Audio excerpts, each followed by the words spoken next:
तो सबसे पहले हम डिस्कस करेंगे industrial region of USA, United states of America. तो तीन हमें डिस्कस करने हैं, यूएसए, जापान और चाइना।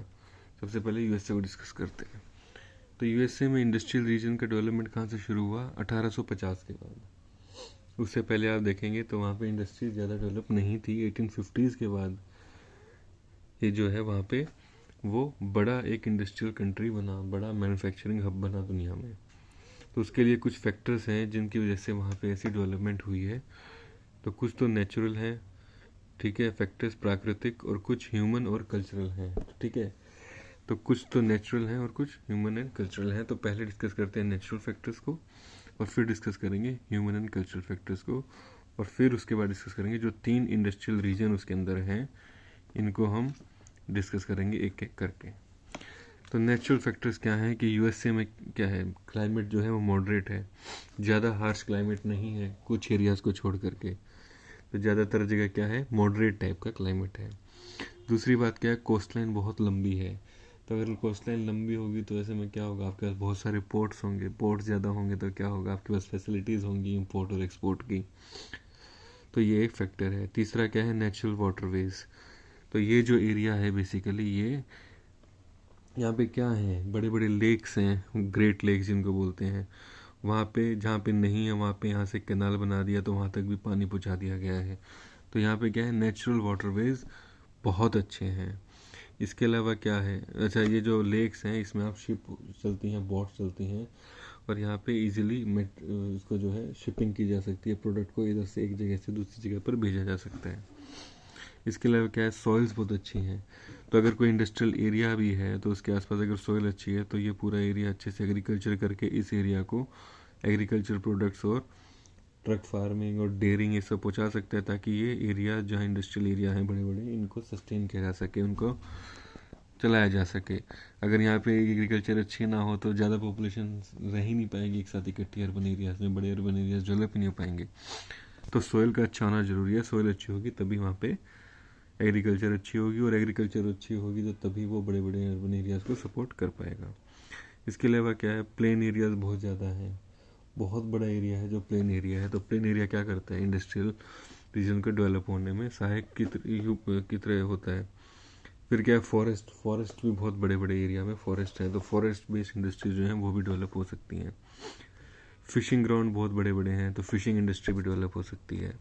फिर क्या है, एनर्जी रिसोर्सेज है, कोल, पेट्रोलियम, हाइड्रो इलेक्ट्रिसिटी, हर चीज़ जो है वो भरपूर मात्रा में अवेलेबल है। जो एनर्जी चाहिए, इलेक्ट्रिसिटी चाहिए होती है, बिना इलेक्ट्रिसिटी कोई इंडस्ट्री नहीं लगेगी।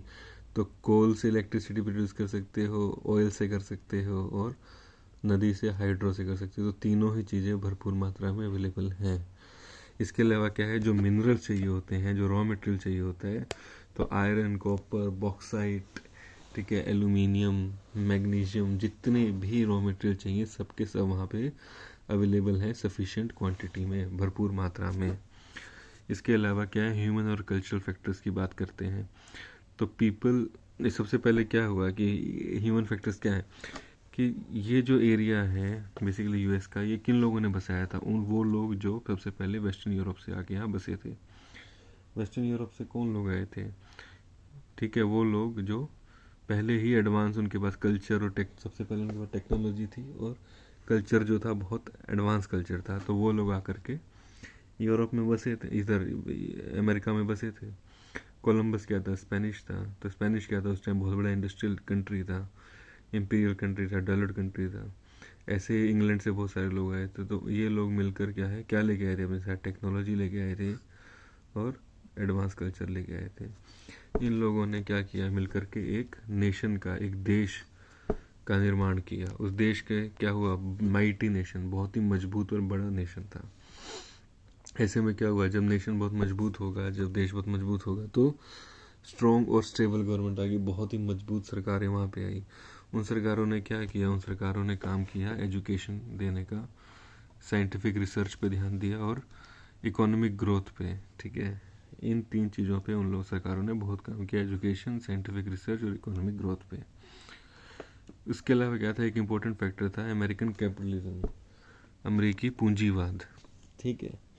तो अमरीकी पूंजीवाद में क्या था, उनका एक सीधा सा फंडा था कि कंडीशन ऐसी होनी चाहिए कि सब लोगों की इनकम बढ़ जाए। अगर इनकम बढ़ जाएगी लोगों की तो उनके पास ताकत आ जाएगी, परचेजिंग पावर आ जाएगी, ताकि वो इंडस्ट्रीज जो है उसके प्रोडक्ट्स को खरीद सकें। और अगर ऐसी कैपेसिटी आ जाएगी तो मार्केट बढ़ जाएगी। लोग ही तो मार्केट को बनाते हैं। अगर लोगों के पास पैसा ज़्यादा होगा तो उनके पास कैपेसिटी भी ज़्यादा होगी इंडस्ट्रियल गुड्स को खरीदने की, और अगर कैपेसिटी ज़्यादा होगी तो इंडस्ट्रीज़ अपने आप बढ़ जाएंगी। तो ये था अमेरिकन पूंजीवाद। फिर क्या है, और ह्यूमन फैक्टर कौन सा है important, 4th most populous country है।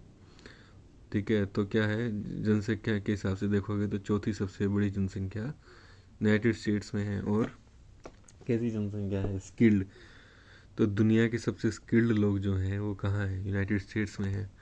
वही लोग क्या है, इस इंडस्ट्रियल डेवलपमेंट को प्रमोट करते हैं, वही लोग इसको बनाते हैं। तो अब देखा जाए तो 3 इंडस्ट्रियल रीजन हैं प्रमुख, जो है 3 इंडस्ट्रियल रीजन है। एक है जिसको बोलते हैं नॉर्थ ईस्ट इंडस्ट्रियल रीजन। तो ये जो एरिया है नॉर्थ ईस्ट जो है यूनाइटेड स्टेट्स का, ठीक है, ये एक रीजन है। दूसरा रीजन है साउथर्न रीजन, साउथ वाला। एक है पैसिफिक कोस्ट वाला रीजन, ये पैसिफिक कोस्ट है, ये अटलांटिक कोस्ट है। तो पैसिफिक कोस्ट पे ये जो एरिया है ये है तीसरा इंडस्ट्रियल रीजन। अब इसमें भी देख लेते हैं, इसमें भी कई रीजन है, नॉर्थ ईस्ट के अंदर भी कई रीजन्स हैं। ठीक है, ये आप एक बार वैसे देख लो नॉर्मली। ये न्यू हैम्पशायर है, ये एक एरिया है। ये मैसाचुसेट्स है, ये रोड आइलैंड्स हैं, ये न्यूयॉर्क है, ये फिलाडेल्फिया है, ये बल्टीमोर है, ये न्यू जर्सी है, ये पेंसिल्वेनिया स्टेट है, ये ओहियो स्टेट है। ओहियो से ही, ओहियो एक रिवर है जो पेंसिल्वेनिया है, यहाँ पे कोल है बहुत बड़ा। ठीक है, एरिया है, ये एरिया है ग्रेट लेक्स का। ठीक है, इसके आसपास बहुत सारी इंडस्ट्रीज़ हैं।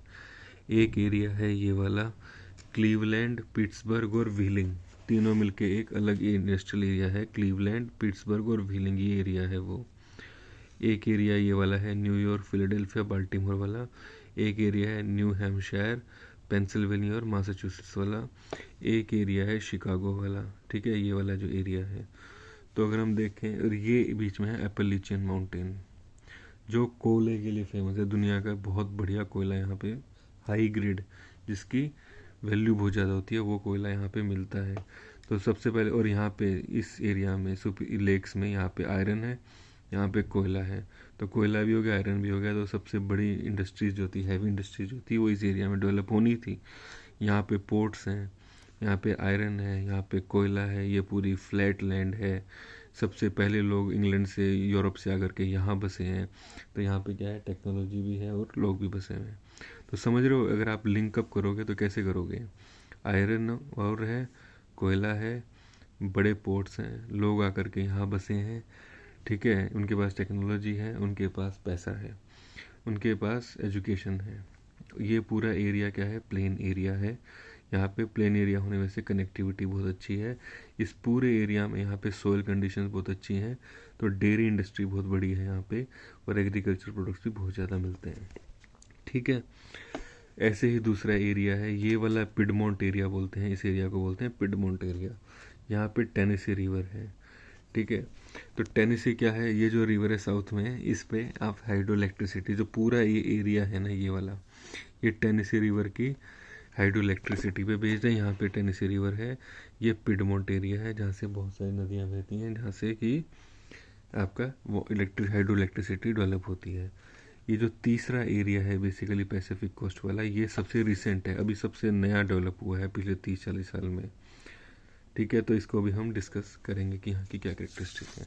तो पहले करेंगे नॉर्थ ईस्ट को डिस्कस, फिर करेंगे साउथ को डिस्कस, फिर करेंगे पैसिफिक कोस्ट को डिस्कस।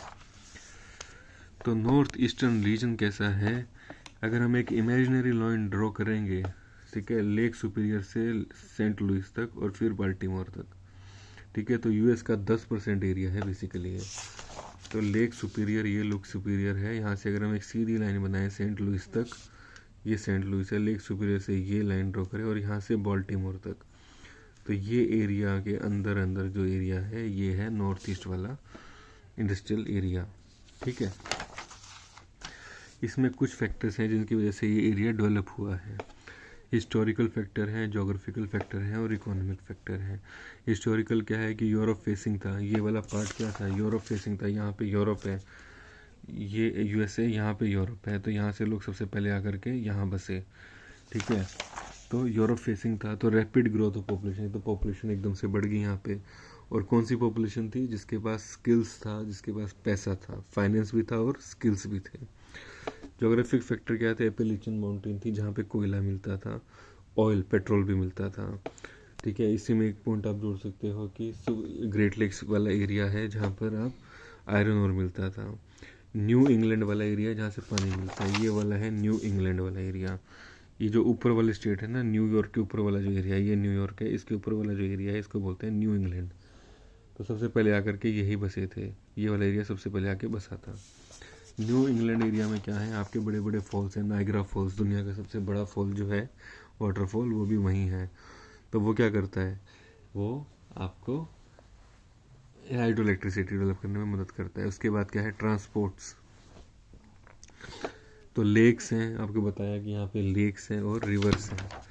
तो ये पूरा एक लेक है, पूरा लेक वाला एरिया है जहाँ पे पानी भी देता है और ट्रांसपोर्ट भी अच्छी हो सकती है। और यहाँ पे ओहियो रिवर है और इसकी बहुत सारी ट्रिब्यूटरीज हैं।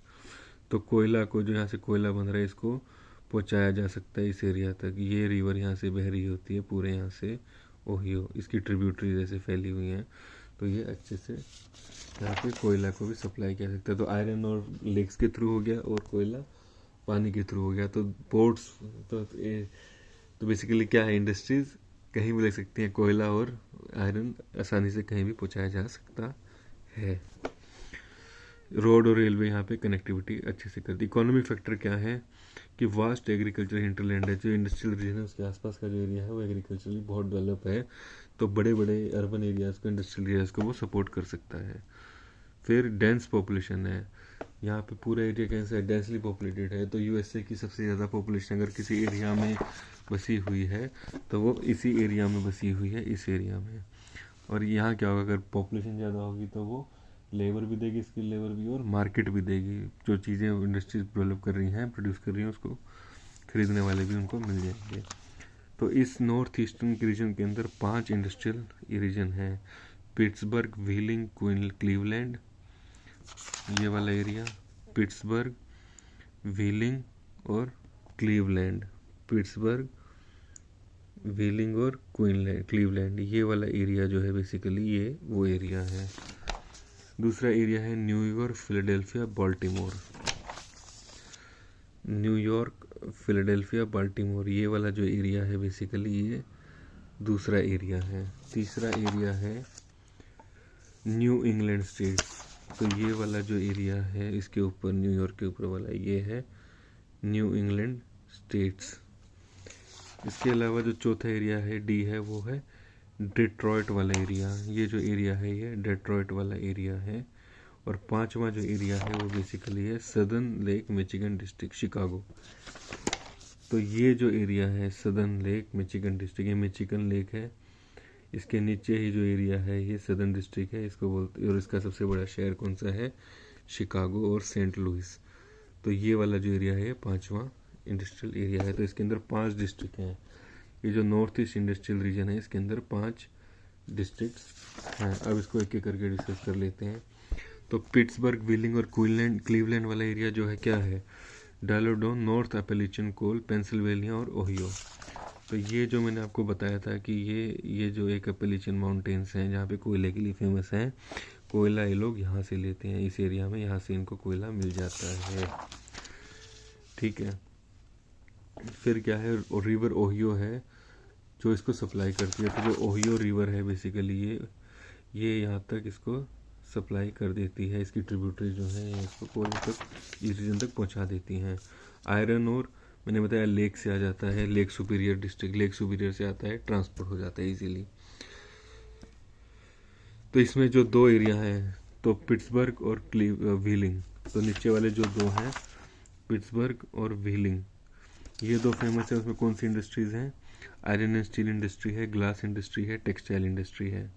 क्लीवलैंड जो ऊपर वाला एरिया है उसमें कौन सी है, स्टील की इंडस्ट्री ही है केवल। इसके लिए क्या फ़ायदा है, क्यों डेवलप हुआ है ये एरिया, क्योंकि यहाँ पे अटलांटिक ओशन, वेस्टर्न इंटीरियर, ये जो एरिया है यहाँ पर भी पॉपुलेशन ज़्यादा है और यहाँ पर भी पोर्ट फैसिलिटीज़ हैं, सारी फैसिलिटीज़ हैं, यहाँ पे बहुत बड़ी मार्केट है, इस वजह से ये एरिया यहाँ पे डेवलप हो गया जो ऊपर फैक्टर्स मैंने बताए थे। ठीक है, दूसरा एरिया है न्यूयॉर्क, फिलाडेल्फिया और बेल्टीमोर। इसके अंदर दो और चीज़ें हैं जो आप इंक्लूड कर सकते हो कि न्यू जर्सी का नॉर्थ वाला पोर्शन और पेंसिल्वेनिया का ईस्ट वाला पोर्शन। ठीक है, तो ये पेंसिल्वेनिया स्टेट है, पेंसिल्वेनिया, इसका जो ईस्ट वाला पोर्शन है ये भी इंक्लूड कर सकते हो, पूरा पेंसिल्वेनिया स्टेट है, इसका ईस्ट वाला पोर्शन तो ये वाला, और न्यू जर्सी का नॉर्थ, ये न्यू जर्सी है, इसका नॉर्थ वाला पोर्शन, तो ये न्यूयॉर्क, फिलाडेल्फिया, बेल्टीमोर, ईस्ट पेंसिल्वेनिया और नॉर्थ न्यू जर्सी, इस पूरे को इंक्लूड करके ये बना हुआ है। इसके साथ भी वही है, एपेलिचन से लेकर के कोल लेकर के आते हैं, बहुत बड़े पोर्ट्स हैं, खुद ही न्यूयॉर्क और बाल्टीमोर और फिलाडेल्फिया ये पोर्ट सिटीज़ हैं, अपने आप में पोर्ट्स हैं, तो एक्सपोर्ट और इंपोर्ट इजीली हो सकता है। फिर क्या है, पॉपुलेशन बहुत ज़्यादा है तो खुद के लिए भी एक बहुत बड़ी मार्केट का काम करते हैं वो लोग। अब बात करते हैं यहाँ की इंडस्ट्रीज़ की। तो न्यूयॉर्क क्या है, डाइवर्सिफाइड है, कोई एक पर्टिकुलर इंडस्ट्री नहीं है जो न्यूयॉर्क में फेमस हो। डाइवर्सिफाई का मतलब है सारी तरह की इंडस्ट्री में मिलती है, हर तरह की क्लोथिंग भी मिलेगी, लेकिन क्लोथिंग सबसे फेमस है, कपड़ा जो होता है ना, टेक्सटाइल और फर वाले जो होते हैं बेसिकली, वो बहुत ज़्यादा फेमस है न्यूयॉर्क में। फिलाडेल्फिया में क्या है, फिलाडेल्फिया में एक तो टेक्सटाइल्स हैं न्यूयॉर्क की तरह, और दूसरा रिफाइनरी होती है पेट्रोल की और शुगर की। पोर्ट्स पे क्या होता है, जनरली रिफाइनरीज होती हैं, तो ऐसे यहाँ पे पेट्रोल की और शुगर की रिफाइनिंग होती है। फिर क्या है बाल्टीमोर में, उसके नीचे बाल्टीमोर आएगा, वहाँ पर बिल्कुल सेम है। ठीक है, टेक्सटाइल्स है, आयरन एंड स्टील है और पेट्रोलियम रिफाइनिंग है। ऐसे न्यू जर्सी में पेट्रोलिंग और कॉपर रिफाइनिंग है और सिल्क है। तो ये जो एरिया है बेसिकली टेक्सटाइल के लिए, शुगर और पेट्रोल की रिफाइनिंग के लिए, क्लोथिंग के लिए, टेक्सटाइल्स के लिए, आयरन एंड स्टील के लिए। आयरन एंड स्टील, टेक्सटाइल्स और पेट्रोलियम रिफाइनिंग यहाँ के फेमस है। इसके अलावा कुछ जगह कॉपर की रिफाइनिंग होती है, कुछ जगह शुगर की रिफाइनिंग होती है। ठीक है, तो ये वाला जो एरिया था पिट्सबर्ग फेमस किसके लिए है, आयरन एंड स्टील के लिए। ये जो पूरा एरिया है पिट्सबर्ग एंड व्हीलिंग, ये आयरन एंड स्टील के लिए फेमस है, और उसके साथ जो एसोसिएटेड इंडस्ट्री है ग्लास और टेक्सटाइल वो है, और इसमें केवल स्टील होता है। इस पूरे एरिया में क्या है कि रिफाइनरीज हैं, बिल्कुल पोर्ट के ऊपर होगी सिटीज़, तो रिफाइनरीज लगी हुई हैं, पेट्रोलियम रिफाइनरी है, शुगर रिफाइनरी है, ठीक है, और कॉपर रिफाइनरी है। इसके अलावा आयरन एंड स्टील तो होगा ही, क्योंकि आयरन और कोल दोनों मिल रहा है। उसके अलावा टेक्सटाइल्स हैं, क्योंकि बड़े शहर हैं तो यहाँ पे टेक्सटाइल की इंडस्ट्रीज भी हैं। न्यूयॉर्क में पर्टिकुलरली फर वाले जो टेक्सटाइल्स कपड़े होते हैं उसकी इंडस्ट्री है।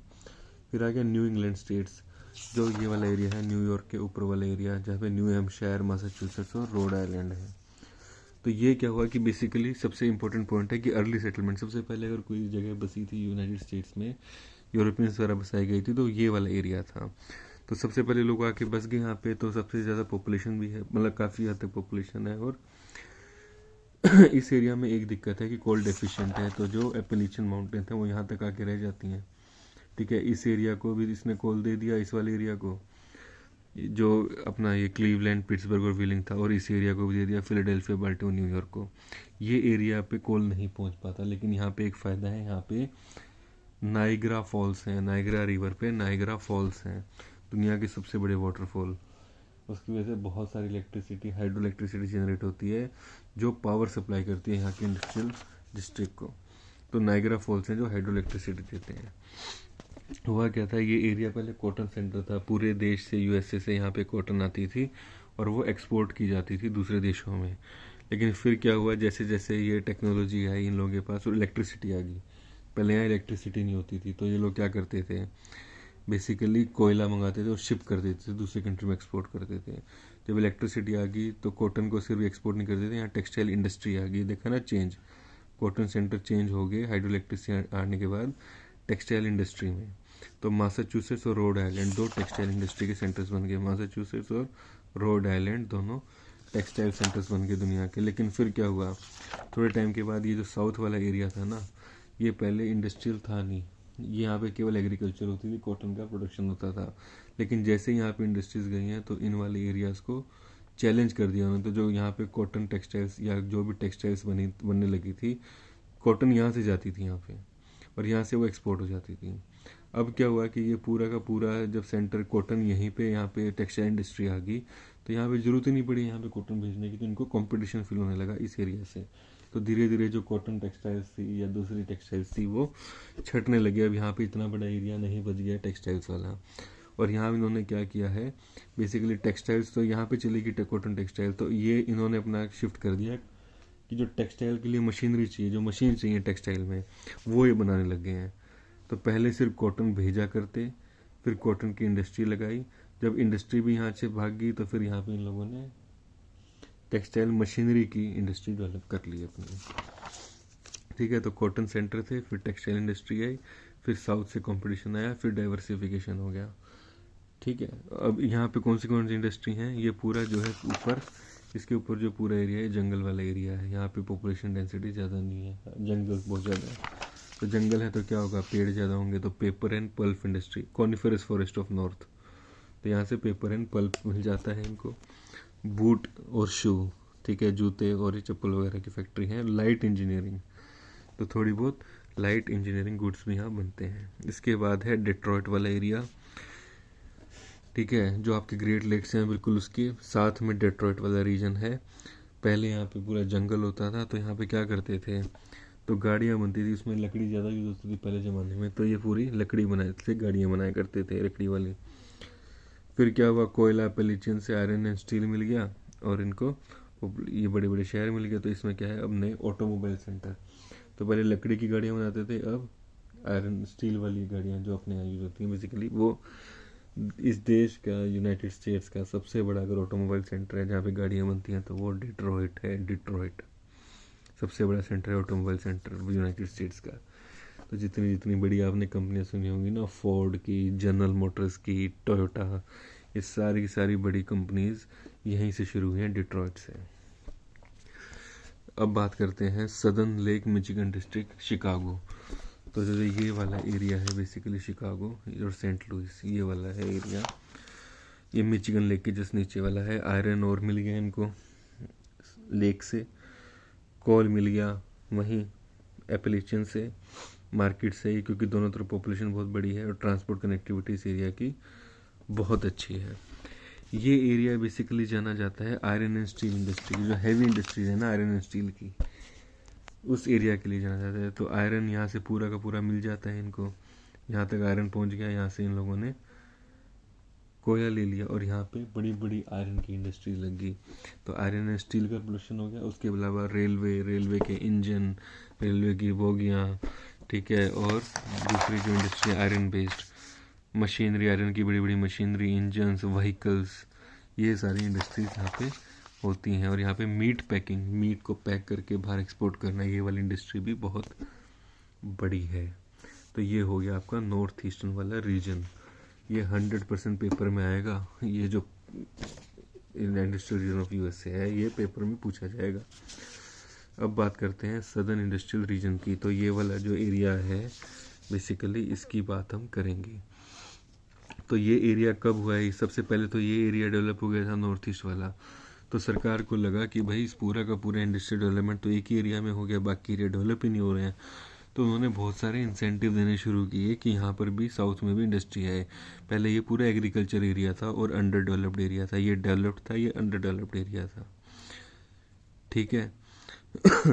तो एग्रीकल्चर एरिया में, और ये लोग इनसे बहुत चिढ़ते, पूरा डिवाइड था, ये लोग इनसे बहुत चिढ़ते थे क्योंकि पूरा डेवलप्ड था। ये लोग इनको कहते थे ये बैकवर्ड है। ये एरिया था जहाँ पे वाइट्स बहुत ज़्यादा हैं, वाइट्स हैं। तो एग्रीकल्चर लैंड किनके पास है, जो सबसे पहले वहाँ के आगे बसे थे यूरोपियंस, उनके पास एग्रीकल्चर लैंड थी। तो इस एरिया में पूरे में वाइट्स की पॉपुलेशन है ये, और यहाँ पे एग्रीकल्चर होता था, इंडस्ट्रीज नहीं आई थी। तो ट्रम्प जो है ना, डोनाल्ड ट्रम्प जहाँ से जीता है जिन स्टेट से, वो मैप देखोगे तो ये वाला एरिया है जहाँ से ट्रम्प जीता है, ठीक है, और यहाँ से पूरा बाइडन जीता है। इसका रीज़न ये है क्योंकि ये वाले लोग जो हैं ये वो लोग हैं जो सबसे पहले बड़े बड़े एग्रीकल्चरलिस्ट थे, जो वाइट्स थे, जो यूरोपियंस आके बसे थे। उनको लगता है कि यहाँ पे डेवलपमेंट पूरी तरीके से नहीं हुई है और पूरी पूरी यहाँ होगी है। और दूसरी बात, ये वो लोग हैं, एग्रीकल्चर लोग हैं, जो गांव के लोग हैं, जिनको लगता है कि ये देश वाइट्स का है, ब्लैक्स इसमें बाद में आए हैं, तो वाइट्स को डोमिनेट करना चाहिए इस एरिया में, ठीक है, थोड़े से ऑर्थोडॉक्स लोग हैं। तो फिर क्या हुआ, 1960s के बाद सरकार ने कहा कि नहीं भाई, एक जगह नहीं होनी चाहिए सारी की सारी इंडस्ट्रीज, इसको डाइवर्सिफाई करो, दूसरे एरिया में भी इंडस्ट्रीज को डेवलप करो, तो डिसेंट्रलाइज करो। पहले क्या था, सारी इंडस्ट्रीज का सेंट्रलाइज हो गई थी, इस एरिया में सेंट्रलाइज हो गई थी, तो गवर्नमेंट ने कहा कि यहाँ सेंट्रलाइज मत रहने, तो इसको डिसेंट्रलाइज करो, यहाँ से डिसेंट्रलाइज करो, यहाँ भेजो, यहाँ भेजो, यहाँ भेजो। तो जो सरकार ने क्या किया, ये क्यों किया, ताकि जो लोकल रिसोर्सेज हैं, अभी इस एरिया के रिसोर्सेज तो पूरे हो सकता है यहाँ पे इंडस्ट्री लगाने के लिए बहुत सारे रिसोर्सेज हो जो यूज़ नहीं हो रहे थे, तो यहाँ से प्रोड्यूस होता था और यहाँ भेजा जाता था। तो यहाँ का लोकल जो रिसोर्सेज थे, जो भी वो जो प्रोडक्ट यहाँ से आ रहा है वो यहाँ भी बन सकता है, लेकिन यहाँ पे इंडस्ट्रीज़ नहीं है, वो वहाँ से यहाँ ट्रांसपोर्ट हो गए यहाँ आ रहा है, तो उसकी ट्रांसपोर्टेशन कॉस्ट अलग लग रही है, वो महंगा हो रहा है, ऐसे ही यहाँ जा रहा है। तो उन्होंने कहा कि भाई ऐसा मत करो, बैलेंस्ड ग्रोथ करो। एक तो बैलेंस ग्रोथ की सारे एरियाज़ में इंडस्ट्रीज आए, बैलेंस्ड इकोनॉमी होनी चाहिए सबकी, ठीक है, balanced economy as a whole. और दूसरा है यूटिलाइज लोकल रिसोर्सेज, अगर कुछ लोकल रिसोर्सेज हैं वो भी अच्छे से यूज़ हो पाएंगे। और तीसरी बात क्या है, save transport space by producing consumer goods locally. जो चीज़ यहाँ बन सकती है उसको भी यहाँ से लाने में तो कोई समझदारी है नहीं, तो जो चीज़ यहाँ बन सकती है उस चीज़ की इंडस्ट्रीज यहीं लगाओ, ठीक है। फैक्टर्स क्या आते हैं यहाँ पे, हाइड्रो इलेक्ट्रिसिटी थी, मैंने बताया आपको पिडमोंट एरिया है, ये वाला एरिया पिडमोंट एरिया है, और ये वाला तो हाइड्रो इलेक्ट्रिसिटी पिडमोंट एरिया और टेनेसी रिवर, तो ये वाला एरिया जो है ये टेनेसी रिवर वाला है, तो यहाँ से इनको हाइड्रो इलेक्ट्रिसिटी मिलती है। कोयला इनको एलाबामा से मिलता है, जो ये अपलिशन माउंटेन्स हैं, इसी की साउथ वाली जो डिस्ट्रिक्ट है एलाबामा और अटलांटा, यहाँ से इनको कोयला मिल जाता है। पेट्रोलियम इनको टेक्सास, ये जो एरिया है यहाँ पे टेक्सास में, ये वाला एरिया टेक्सास का है, यहाँ से वो ले सकते हैं पेट्रोलियम, ठीक है। फॉरेस्ट है तो स्लोप्स हैं बेसिकली एफिलिशन माउंटेन के, वहाँ से ये लोग फॉरेस्ट रिसोर्स लेते हैं, लकड़ी वकड़ी इस टाइप की जो चीज़ें हैं, जो दूसरे फॉरेस्ट प्रोडक्ट हैं वो लेते हैं। धीरे धीरे क्या हुआ है, जब यहाँ से इंडस्ट्री आने लगी तो पॉपुलेशन ग्रोथ भी होने लगी, और पॉपुलेशन ग्रोथ को क्या धीरे धीरे यहाँ पर भी पूरी मार्केट डेवलप हो गई, ठीक है। अब शुरू में जब इंडस्ट्रीज यहाँ पे आई तो यहाँ पे क्या था कि एरिया अंडर डेवलप्ड था, तो लोगों के पास चीप लेबर अवेलेबल थी, ठीक है। एक तो सस्ती ज़मीन मिल रही थी क्योंकि इंडस्ट्रीज थी नहीं, नई इंडस्ट्रीज जा रही थी तो उनको सस्ती ज़मीन मिल गई, और लोग भी, लेबर भी जो था वो सस्ते वाला मिल गया। तो ये एक बहुत बड़ा फैक्टर था यहाँ पे, इंडस्ट्री जब नहीं आई तो उनको अट्रैक्ट करने के लिए। फिर क्या हुआ, इसमें दो बेल्ट डेवलप हुई, एक साउथ ईस्ट ये वाली बेल्ट, एक साउथ वेस्ट ये वाली बेल्ट। तो साउथ वेस्ट कौन सी है, बेसिकली टेक्सास, ओक्लाहोमा, कांसास, ये तीन यहाँ पे बड़े स्टेट हैं, टेक्सास, ओक्लाहोमा और कांसास, ये तीन स्टेट हैं, उसके अंदर तीन सिटीज़ हैं, विशिटा, डलास और ह्यूस्टन, ये तीन शहर हैं और तीन स्टेट हैं, टेक्सास, ओक्लाहोमा और कांसास, और इसके अंदर ये तीन शहर हैं, विशिटा, डलास और ह्यूस्टन। इसमें क्या क्या चीज़ें डेवलप होती हैं, फूड, पेट्रोलियम, मैंने कहा था ना कि यहाँ टेक्सास में पेट्रोलियम है, तो पेट्रोलियम की रिफाइनिंग होती है, पेट्रोलियम की, जहाँ भी पेट्रोलियम की रिफाइनिंग होगी वहाँ पे केमिकल इंडस्ट्री होगी, उसके जो बायो प्रोडक्ट होते हैं रिफाइनरी के वो केमिकल इंडस्ट्री में यूज़ होते हैं, तो पेट्रोलियम रिफाइनिंग होगी और केमिकल इंडस्ट्री होगी। यहाँ पे फूड इंडस्ट्री भी है, और यहाँ पे एयरक्राफ्ट भी बनते हैं, जो एरोप्लेन्स होते हैं वो भी यहाँ बनाए जाते हैं डलास ह्यूस्टन में। जो साउथ ईस्ट वाला एरिया है बेसिकली चार इसमें है, ये नॉर्थ और साउथ कैरोलिना जो एरिया है, कैरोलिना है, ये नॉर्थ जॉर्जिया है, ये अलाबामा है और ये वर्जीनिया है, ये तो ये चार स्टेट्स हैं इसके अंदर, ठीक है, जहाँ पे ये बेल्ट बनी है। तो यहाँ पे पिडमोंट से पानी आ गया, यहाँ पे पूरा का पूरा पानी आ गया यहाँ से, ठीक है। और फिर यहाँ पे क्या है, मैंने बताया था कि एपलिचियन माउंटेन्स के स्लोप हैं जहाँ पे फॉरेस्ट हैं, तो वहाँ से लोग लकड़ी लेते हैं, फर्नीचर, लकड़ी और फर्नीचर, ये दो बड़ी इंडस्ट्रीज़ हैं यहाँ पे, टेक्सटाइल भी बनाते हैं, कपड़े भी करते हैं, और टोबैको।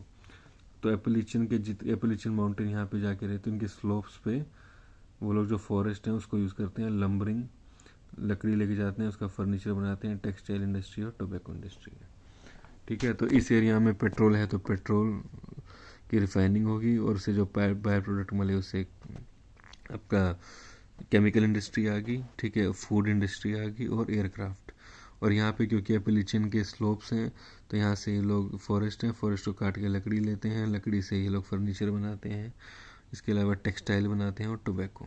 ठीक है, ये लोग पानी लेते हैं अपना पिडमोंट से, ये लोग पानी लेते हैं टेनेसी रिवर से। ठीक है, जो तीसरा इंडस्ट्रियल एरिया है वो है पैसिफिक कोस्ट का। तो ये वाशिंगटन स्टेट है, जो वाशिंगटन कैपिटल है वो तो यहाँ पे है वाशिंगटन डीसी। ये वाशिंगटन स्टेट है जिसके अंदर सिएटल है बड़ा सी शहर। ये कैलिफोर्निया है जिसके अंदर आपका सैन फ्रांसिस्को और लॉस एंजलिस दो बड़े बड़े शहर हैं। ठीक है, ऐसे ही ओरिगोन है, यहाँ पे ओरिगोन है, तो वाशिंगटन, ओरिगोन और सैन फ्रांसिस्को, और उसके शहर Seattle, San Francisco, Los Angeles और सिएटल। यहाँ पे क्या है, इनके पास खुद पेट्रोलियम के बहुत सारे रिजर्व्स हैं, खुद इनके पास अपनी हाइड्रो पावर भी है। तो क्या हुआ, खुद के पास इनकी इलेक्ट्रिसिटी है, चाहे वो पेट्रोल से करें चाहे वो हाइड्रो इलेक्ट्रिसिटी, खुद इनके पास अवेलेबल है। क्या है यहाँ पे, अगर ध्यान से देखोगे यहाँ पे रॉकी माउंटेन्स हैं। ठीक है, ये पूरा एरिया रॉकी माउंटेन्स का है, जहाँ पे पहाड़ होगा और वहाँ पे नदियाँ होंगी, वहाँ पे हाइड्रो इलेक्ट्रिसिटी तो अपने आप ही होगी, तो इलेक्ट्रिसिटी की दिक्कत इनको है नहीं। फिर क्या है, ये पेट्रोलियम भी हो गया, तो कुछ और जो अगर कहीं कमी है तो वो पेट्रोलियम से इलेक्ट्रिसिटी जनरेट कर लेते हैं। फिर क्या है, ये एरिया जो इंडस्ट्रियल एरिया है सबसे नया है और सबसे छोटा है। ये तो आपको साइज़ देखने से ही पता लग गया होगा कि सबसे छोटे वाला एरिया है, और ये वो एरिया है जो पिछले 30-40 साल में ही डेवलप होने लगा है। ठीक है, अब धीरे धीरे यहाँ पॉपुलेशन भी बढ़ रही है। किस तरह की सिटीज़ हैं, सिनेमा, आपने हॉलीवुड के बारे में सुना होगा, तो बेसिकली वो यही है हॉलीवुड, इसी एरिया में, कैलिफोर्निया में। ये कैलिफोर्निया वाला एरिया है, इसी के अंदर हॉलीवुड है। ऑयल रिफाइनरीज, मैंने कहा खुद के पास इनका पेट्रोलियम है, तो ऑयल रिफाइनरी यहाँ पे हो जाएगी। ऑयल रिफाइनरी होगी तो यहाँ पे केमिकल इंडस्ट्री भी है। दूसरी बात, यहाँ पे रॉकीज़ का बहुत बड़ा एरिया ऐसा है जहाँ पे लोग नहीं रहते हैं, तो वहाँ फॉरेस्ट है, फॉरेस्ट से ये लोग क्लियर करके पेपर और पल्प बनाते हैं। ठीक है, गोल्ड, यहाँ पे सैन कैलिफोर्निया का जो एरिया है उसको गोल्ड की माइनिंग बहुत ज़्यादा होती है यहाँ पे, और एयरप्लेन बिल्डिंग। तो ये 4-5 चीज़ें हैं जो मेन इंडस्ट्रीज हैं इस एरिया की।